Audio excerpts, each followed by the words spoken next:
Welcome to another episode of Athlete Things, and today we are welcoming back Karlina Tongotea. She's been very busy. Sheffield, now currently prepping for Malta on that short turnaround. So Karlina, how you going today? Good. Thanks for having me back. Yeah, it's a pleasure. It's good to How are you good to have you guys? back on. We're good. Same as you, deep in World's Prep. Yeah, Very deep. it's so close. Like literally around the corner. Yeah. We want to go first into Sheffield and just talk about kind of your experience and like your overall performance. I can't remember if you have had many podcasts to talk about it, but yeah, how was Sheffield? Like, how did you kind of find the overall experience? I know it was probably, 7 weeks ago now. Yeah. 2 months ago now, but it was just amazing. It was we felt like professional athletes at a professional sport like competition. So the whole experience outside of the actual competition itself was truly awesome. Having SBD cover everything, like pay for us to go out and have like itineraries and things to do and interviews and stuff. So like I said, outside of the actual competition, all of that stuff was really cool to experience and to sort of meet and see these like stars that you've seen through Instagram for years now. And that was the first time I've seen any of them in person. So like a little bit of fangirling going on as well. Yeah. And you're one of them too, right? I I loved your interview. You know how they had the interviews like in the little intermission between like squat and bench and stuff, and you're kind of talking about like why you lift and stuff. I found that yours was really powerful, gave me a bit of chills, and it was a nice touch they included on the overall like production and stream to kind of have those little snippets. Yeah, because I didn't know, obviously we shot the things, but I wasn't sure like what it was for. So, and I didn't know until I watched the stream back that that's what was going on. That's so cool, to see. Like I didn't even know that our faces were on the backgrounds when we were lifting, because you sort of just like zoned in and it was like tunnel vision. So I wasn't even aware that all of that stuff was going on. So yeah, it was really cool to see on the live stream. What was it like stepping out onto the Sheffield platform? Because that was crazy. Everyone's had like a similar experience, but like, I mean, everyone's dealt with it differently. Oh yeah, it was interesting to see how people like dealt with it. Some people like interacting with the crowds hard out, and then others like just kind of retracting into like the turtle shell and just lifting. But it was insane. Like the roar of the crowd was like you could hear it, but you could also feel it. Like your body was just vibrating with the level of sound that was going on. And then to like see this huge crowd, like this big theater, and people were like on the floor and then on higher levels, and they were like waving glow sticks, and it was so crazy. And then like in the front row you have like Matt Gary and Ben Banks and all these very important people. So it was just really, really intense and crazy, especially for that to be like my first overseas competition. You could feel it from the warm-up room too. Oh, sorry, Dan. You could feel from the warm-up room as well, right? Like that kind of crowd and the atmosphere. Yeah. From what I've heard. Yeah. Yeah. I reckon it would have been even more intense if we were all together, but it was like there was the guys' warm-up room, and then we were separated by a big ballroom, and then it was the women. So we didn't see what the guys were doing the whole time. We were like pretty separate, but we had to walk through their room, and it looked pretty intense. Yeah, it sounded like the warm-up room situation was like very specially laid out as well. Like everyone had their own platforms. There was like an elevator as well that you're going up and down through. So yeah, what was that like? That I don't know if we'll ever get to experience a warm-up room like that again.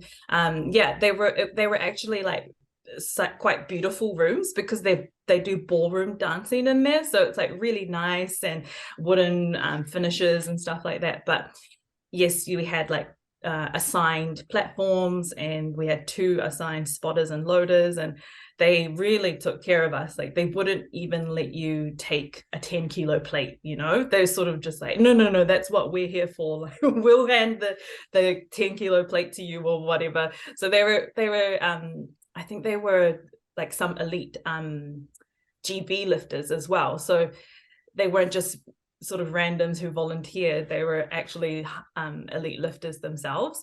So they knew the vibe. They knew if they were to talk to you, or if you looked like someone that didn't really want to talk, they just left you alone. Yeah, it was, and we had just like all the room that we could possibly need. We were so spoiled, honestly, so spoiled. Yeah, it was like full on. It was crazy. Like, it looked like everyone there was already excited and knew what was going on. So it wasn't like anyone just coming into a competition like, oh, what's this about? And it was like, you know, it was just one gigantic meeting of like everyone knowing what it was all about, right? And we're probably going to be seeing the same thing at Malta. Yeah. Biggest worlds ever. So like, hopefully it might end up being something very similar for you as well. Yeah, I mean, I think in just Worlds is just going to be so different anyway, because of like what's at stake is world titles, and I feel like that's almost more important. Like, it feels like a little bit more pressure than Sheffield did. But yeah, it's going to be massive. I don't even know how you can fit that many people like in one area of Malta. Yeah, it's going to be new, hey, because it's like what, 300 or 400 people that are like planned to be coming, and that's not to mention like spectators, things like that as well. So yeah, keen for it. How's prep been for Worlds? It's oh gosh, it's a shorter turnaround than I realized, eh? Like, I thought, oh yeah, 10 weeks, that's kind of like minimum amount of time, but I didn't I forgot to include that like letdown phase after a competition where everything's just, you know, shit and heavy, and then it takes a month for me to get back to feeling back to baseline. And that definitely happened this time. Like, I feel like I've just gotten back to baseline now, and we've got competition in a couple of weeks. So it's been a different one. It hasn't felt like amazing, to be honest. It hasn't felt like I've had enough time, but I think that we were always just planning to maintain for Worlds anyway, you know, like no big PBs or whatever. If I can just maintain my strength that I should have had at Sheffield, then I think I'm going to be okay. Just to jump in there really quick, just to flip back in terms of your performance at Sheffield, how are you kind of feeling from your performance then? You know, that last deadlift would have like just chipped that big 600 kilo record that you kind of set, and that big kind of stand that you'd already set for the competition. So like, how were you feeling, I guess, at the end of the day after Sheffield? It was so hard to feel disappointed, because it was such an awesome experience, and that being able to share the platform with those high level lifters, it was so hard to be like, oh, I'm not happy with that. But like, I know that if you just look at the performance itself, the numbers and the attempts, it's not a great performance for me. Like, overall, it's not what we plan to do. But then it's also like putting it in the context of the nature of the competition. You know, it was to break the world total record, and to do that for me meant being like 110% and going for that high level aggressive attempt selection. So I think, you know, it would have been a much easier job if I had my squat, my third squat, that really threw a spanner in the works. And if we like had that extra 8 kilos, that would have meant quite a different attempt selection going into bench and deadlifts. We wouldn't have had to go so high. Could have been a little bit more conservative, but that's just the nature of the competition. Like, I don't feel bad about it. We had to be aggressive. I know that. There was no other option. So yeah, I think definitely, like, I know for sure I can do better. But in the context of like the competition, I'm like pretty happy with how it went. Still was able to win that. Even it wasn't this like 76 battle that everybody wanted, because Agata wasn't her even near to her 100%. So yeah, wasn't the one that people wanted, but I still won it anyway. That's right. Yeah, you had that first taste of that 76 kilo battle, right? That kind of was a little side mission for Sheffield. That was stressful, like just watching Agata on the bench, like with those first and second attempts.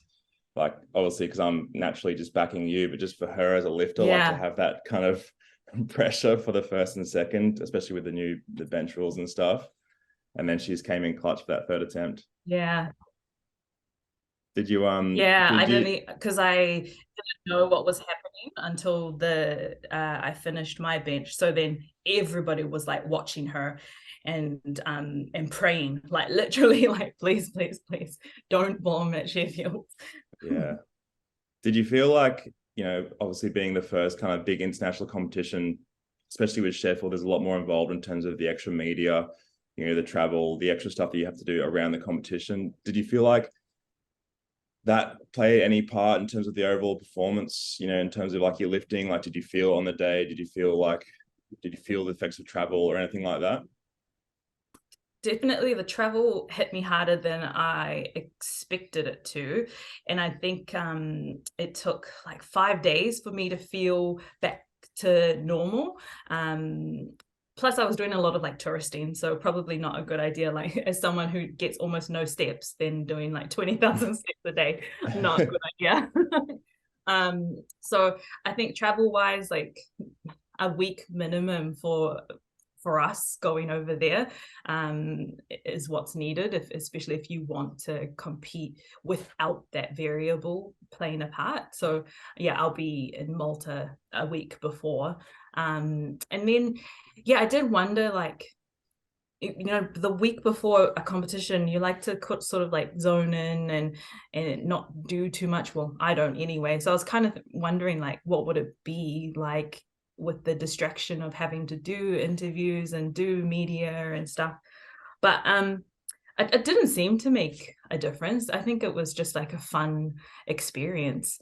And you know, so I was just thinking about other sports, you know, they do that all the time. You know, UFC, they spend a whole week doing media before they get in the cage. It's a different sport, but you know, why couldn't we? Yeah, it probably balances out, right? Like at the end of the day, you are doing more before the competition where you probably want to just kind of chill and be in your own space. But at the same time, it's stuff that's probably hyping up the meet even more and getting your natural excitement levels higher for the day anyway. It was a good balance. Like we still had a lot of downtime, and I was able to, you know, retreat to my room and just be my introverted self. Yeah.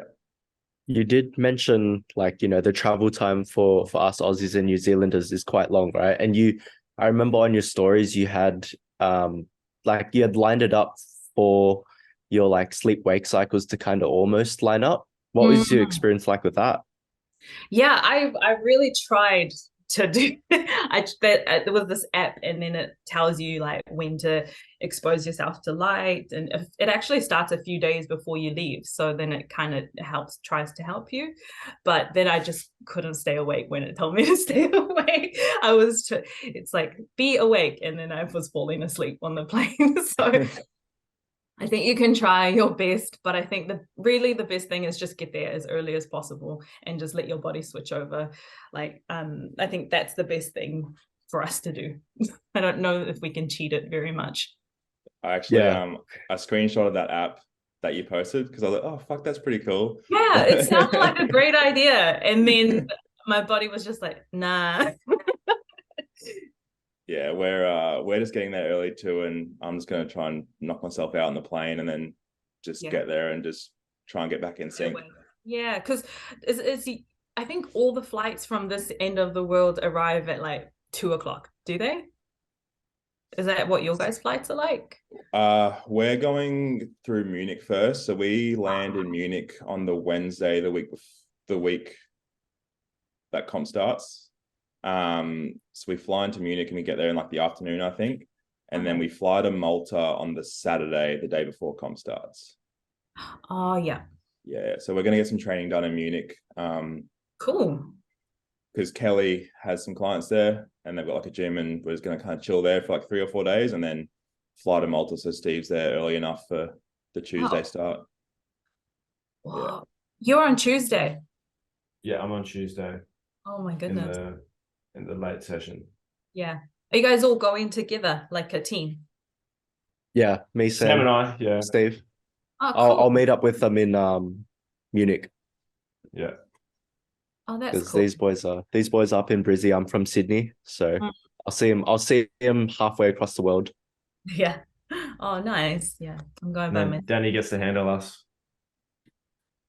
It's the pleasure, my pleasure.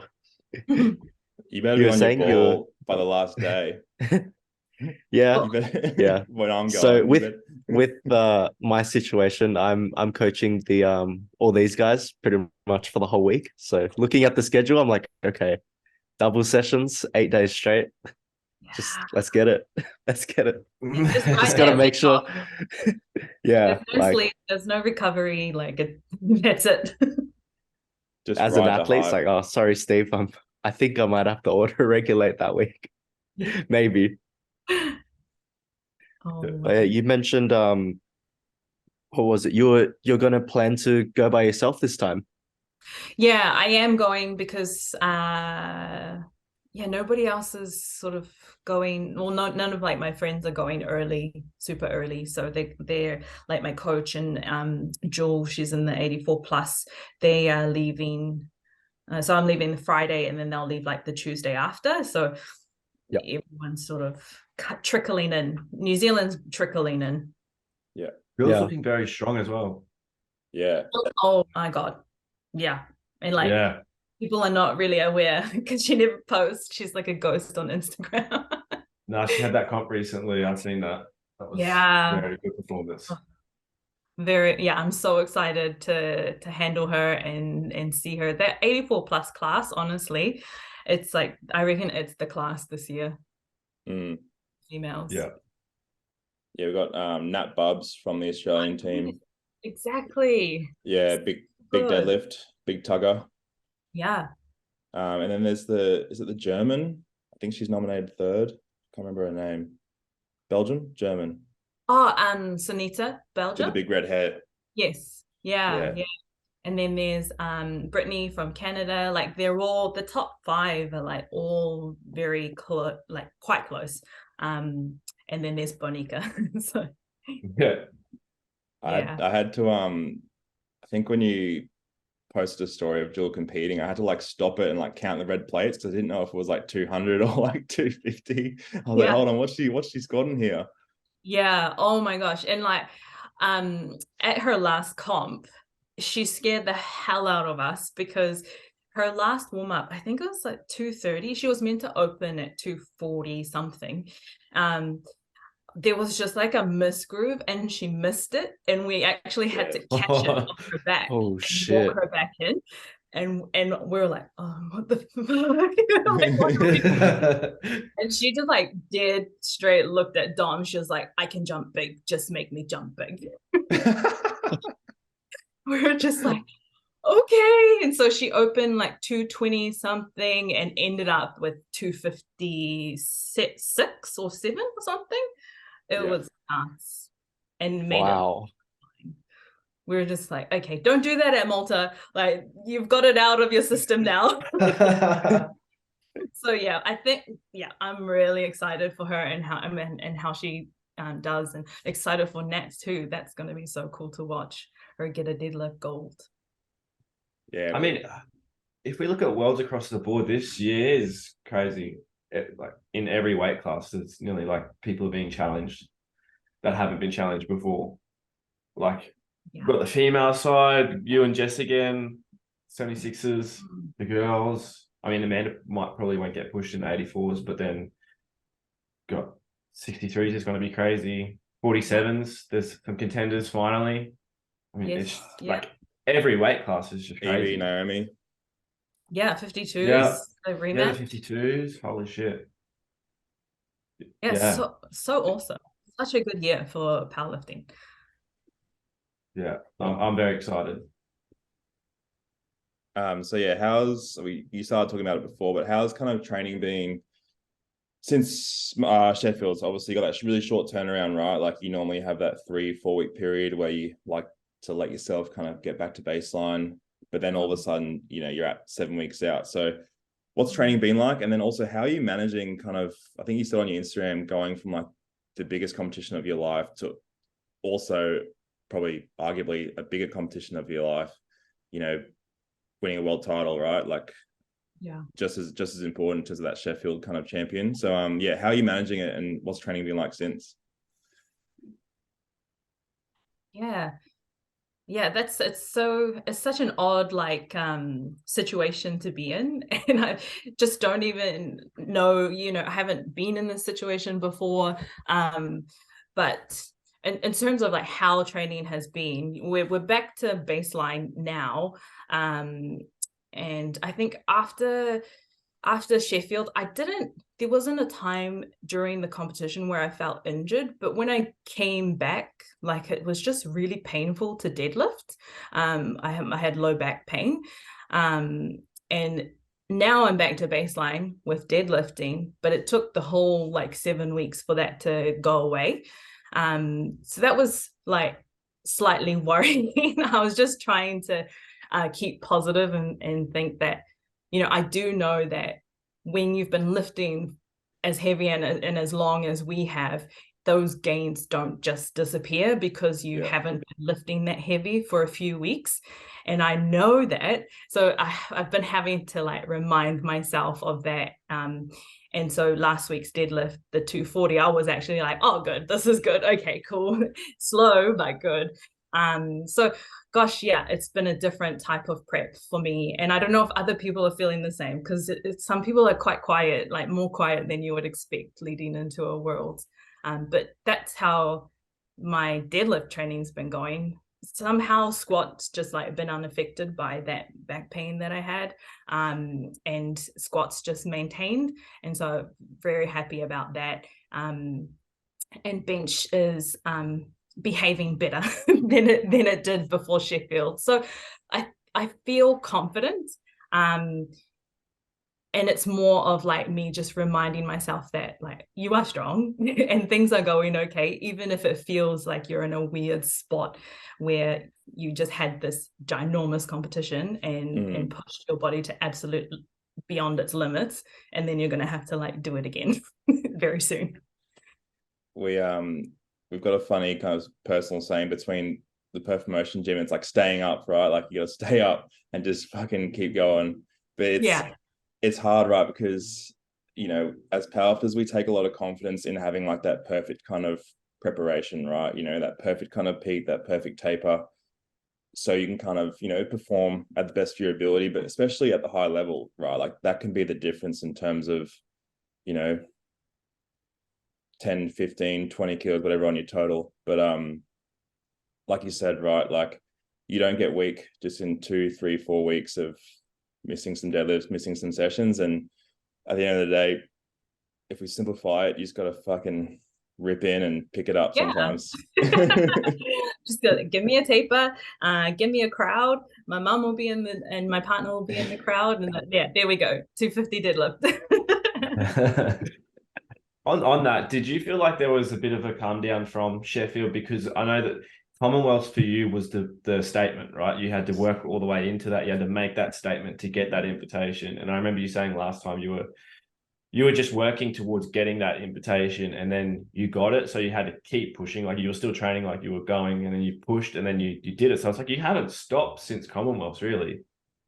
So it's like after Sheffield, do you feel you had like that? Yeah. Okay, it's done, and then it's like, oh shit, but it's not done. Yeah. Like I feel that my body is kind of like, hey, we're meant to be resting. Like you've been pushing and pushing. I feel like since last April, like since my first competition, I feel like I've just been on this like full steam ahead, give it everything you've got, no breaks, kind of preparation. And after Commonwealth, I think we were pushing it then, to continue that type of level of training, and I'm definitely pushing it now. Like, not that I'm pushing myself overboard physically, but I think I am getting to the limits of like asking a lot of my body, and I can tell because of the way that I'm feeling, but just hang in there one more and then I will give you a break. Yeah. That's exactly how I feel right now. It's like this roller coaster at the moment. It's like, I just give me a couple more weeks and then I'll let you chill. Promise, literally, we're gonna eat pizza, pasta, you're gonna have a good time. Yeah, I can relate. Between me and Steve, it's like every couple of days, like one day's like, we're so back. Next day's like, oh, it's over. We're so back. It's just like this up, down every day. It's different. Yeah. Gosh, it's a weird one. But yeah, I'm still very excited and I'm still feeling confident about it. But it is just a very different prep. It's hard, right? Like, because you got to, lack of a better term, stay up for longer and longer and longer. Steve's spoken about it before, just between us, like he kind of gets motivation extrinsically, externally from like other sources, right? Like he'll see something that someone says and take that, and that's a big fuel for his training. So what are some of the things that you kind of draw motivation from to keep pushing forward in these next 4 weeks? For me, I don't know where I get motivation from, but I don't watch like motivational videos. I don't like look at quotes or whatever. And I think that that's helped me now because I don't feel like I need extra stuff. I'm so such a creature of habit. It's like just turn up and do the work and then like go to work. And so I'm okay to just keep doing that. I don't feel mentally fatigued. So that's okay. It's just my body has taken a while to get back to this point where I feel confident about doing enough to win at Worlds. So I haven't been feeling the need to pull from anywhere for extra motivation, but like I said before, I've just been having to like remind myself that I'm a strong girl, and I'm doing all of the work and I'm hitting, my, not for deadlifts, but I'm hitting max numbers, that means that I'm going to be good for it at the end of this program. So, that's mostly what I've been having to do, is just remind myself that even though you're not lifting those weights for a few weeks doesn't mean you're not going to do it on the day. And it's happened to me before, like, where I haven't deadlifted for a while, but then PB'd at competition. And even I was remembering Taylor Atwood's, one of his podcasts where I think it was Worlds or something, like he hadn't deadlifted for 6 or 7 weeks, anywhere near his maximum for Worlds. And then he did what he didn't think he'd be able to. And I'd already experienced that. So it was just like, I've heard it time and time again. And I know that that's going to happen for me when I step on the platform. Confident. It's just a matter of timing, right? Yeah. It's going to be all good on the day.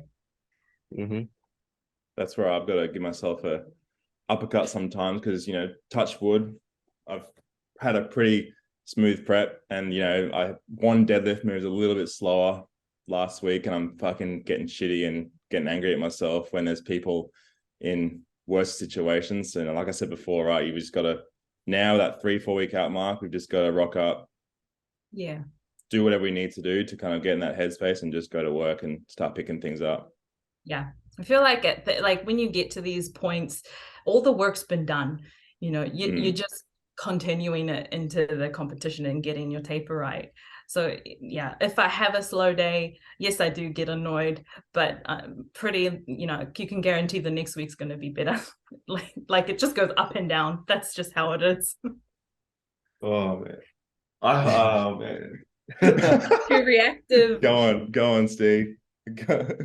Oh, you're around me. You already know what my prep's like, but I can just relate to it. But that it's really hard for me to convince myself that it's do you want to be okay sometimes? Because you're like, nah, no way. This is so much less than what I've done, and it's just not moving well at all. There's no way I'm going to be strong. But then it's like, this happened last week for me, right? Like I come into deadlift on Saturday, and like I couldn't pick up 250 kilos.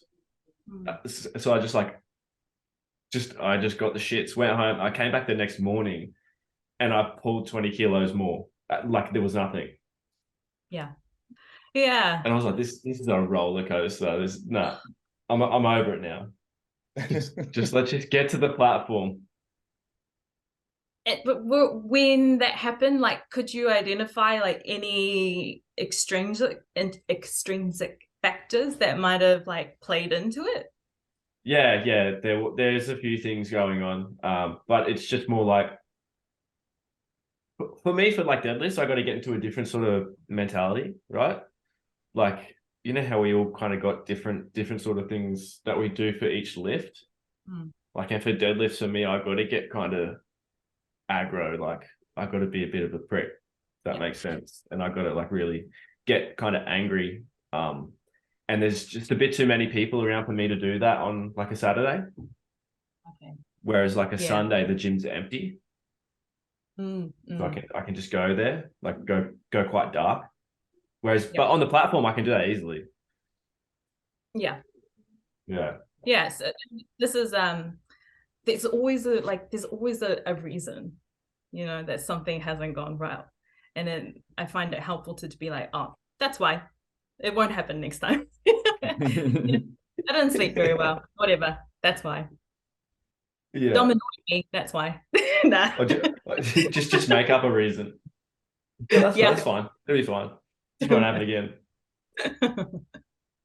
Yeah, I don't know. It's just so much more helpful to for me to just try and stay level and not get too worried. I do like to be scared though. I do like to be worried, like, oh my God, am I going to be able to do it? I feel like that's helpful sometimes. Yeah, it is. I feel like that pushes you to the next level. Yeah. I find that myself too. Like I've more and more lately, I'm like enjoying putting the pressure on myself to perform rather than like playing safer, right? Like, you know, if I hit a last warm that doesn't move the best and I've got like a target in mind for that session, rather than, you know, take the easy option and take 5 or 10 off it, I'll just load it anyway and put the pressure on and fucking smoke it. And just put the pressure on to perform, right? And that obviously gives you confidence too.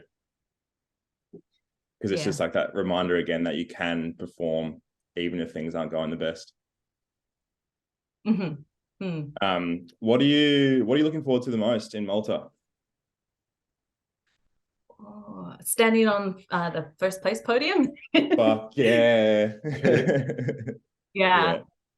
I've been thinking about it a lot and visualizing it. And it's just like, oh, I just can't wait. Like, that's been the goal ever since I came back into the IPF, and to have my family there, that's gonna just be so awesome. Like I can't wait to experience that. I can't wait for that. It's like Commonwealth times 10. Yeah, or like more than that. Like so I'm really excited for that. And to just see some awesome lifting going on and being backstage with Jewel when all of those amazing women are lifting. So that's going to be just so awesome. And then I guess like moving beyond that, what's the timeline like then? Because I guess now, like with Sheffield being most likely a regular thing, there isn't as much of a break like you'd normally get. But I guess, you know, post June, do you plan on kind of taking a bit of a backseat, let your body chill, like you said before?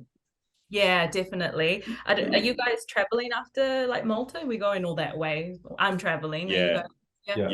Well, we're going through Italy for about 12, 14 days. Nice. Yeah. And then back to Munich and then back home. Yeah. So I'll be doing the same. So I'll be gone for a month.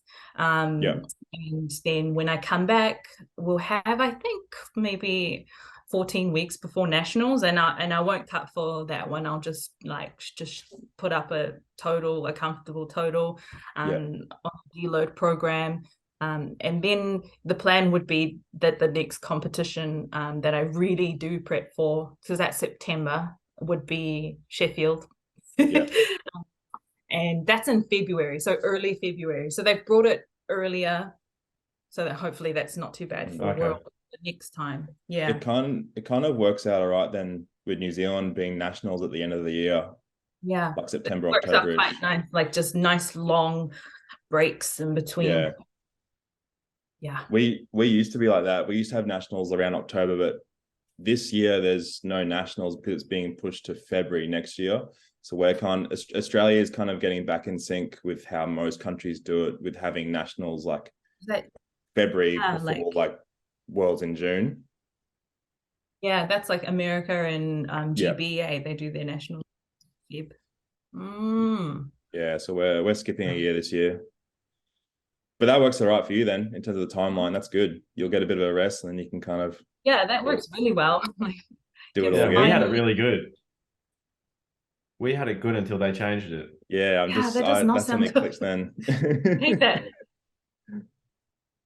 I think it's just to make it like on the same calendar year, rather than having like 2022 nationals winners going to 2023 Worlds. But same thing, tomato.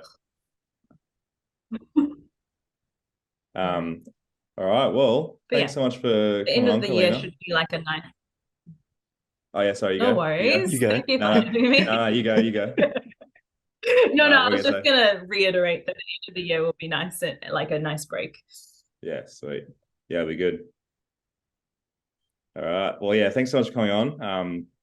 We know 3 weeks time or 3.5 weeks time, you'll be on that Worlds platform, and we're looking forward to seeing you on that kind of first place podium, get that medal around your waist. Yes. Waist. That belt. You watch too much UFC, bro. Yeah, I do. That's my belt. I do. I watch fucking UFC every week, and I'm used to seeing the belt around the waist.